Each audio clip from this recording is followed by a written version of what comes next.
Welcome to the News Hour. Congress is back in Washington tonight, and the clock is already ticking. Lawmakers have less than 1 month to avoid a government shutdown. On the table, a fierce fight over billions in spending cuts, some 30,000 pages worth of Jeffrey Epstein-related files that Republicans just posted tonight online, and the Senate moving to fast-track President Trump's nominees. Our congressional correspondent, Lisa Desjardins, joins us now. So, Lisa, it's always great to see you. Let's start with the possible government shutdown at the end of the month. We are weeks away. How likely is it? It is possible.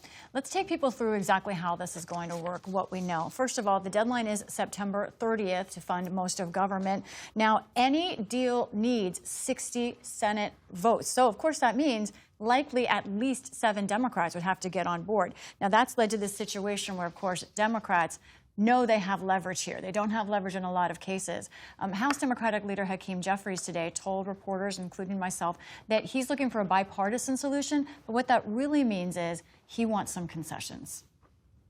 That spending bill has to be both bipartisan, a product of negotiation, and it's got to serve the interests of the American people in terms of their health, safety, national security, and economic well-being.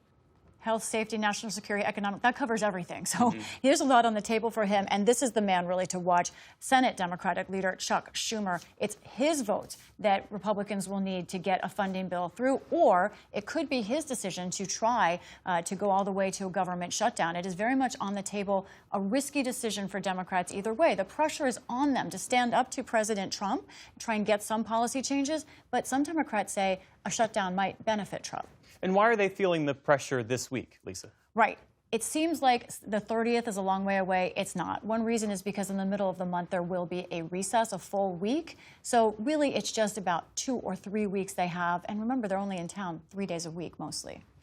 Let's talk about the other big news tonight. The House Oversight Committee released tens of thousands of pages of documents related to the Jeffrey Epstein case. There had been Republicans calling for more transparency, and this appears to be a step in that direction. Right. And a reminder, we're talking about Jeffrey Epstein. He's the financier accused of sex crimes. His conspirator, Ghislaine Maxwell, was sent to prison for those crimes. He also was connected with many high-profile individuals, friends with Donald Trump, though Trump has disavowed him since. Here's what we got tonight. Documents like this, 33,000 plus pages of them. But I want to point out, this document, our producer Matt Lothman quickly figured out, is public. This is not something that is special to the Department of Justice. This is something you could find on the Supreme Court's website. This is Ghislaine Maxwell's part of her appeal case. So a lot of this are legal documents. Going through them, we really don't know how much of it is new, but I am told from House Oversight Republicans that these are all the documents that DOJ has given them so far. Democrats have said, first of all, that these 34,000 documents is just 1% of the total.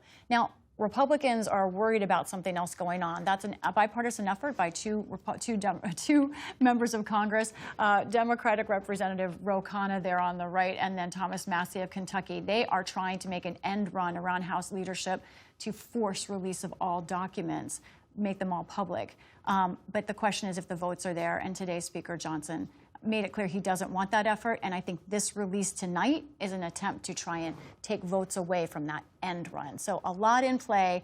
Do we know that much more about Jeffrey Epstein tonight? Not yet. We'll see. Yeah. Well, more to come on that front. Meantime, there is a battle brewing in the Senate over President Trump's nominations. Tell us about that. Right. This is something important to watch, and it's not just about Senate process. It's really about how our government works. First of all, Trump's nominees most of them have not been able to be confirmed by voice vote. What does that mean? Well, it means an easy ride for the 1,300 plus, some of these nominees who are not controversial. Democrats have stopped that process. They've been stalling it because they do oppose so much of Trump's policies. But now Senate Republicans are saying perhaps it's time to change the rules. Now, when you change the rules in the Senate, as you know from being up there, it is a very big deal. It's called going nuclear, and it changes sort of how the power structure works, not just in the Senate, but in Washington. So we're watching very closely. I do think Senate Republicans are going to go nuclear. It's a question of how they do it and what it means down the road for democracy. Lisa Desjardins, our thanks to you as always. We appreciate it. You're welcome.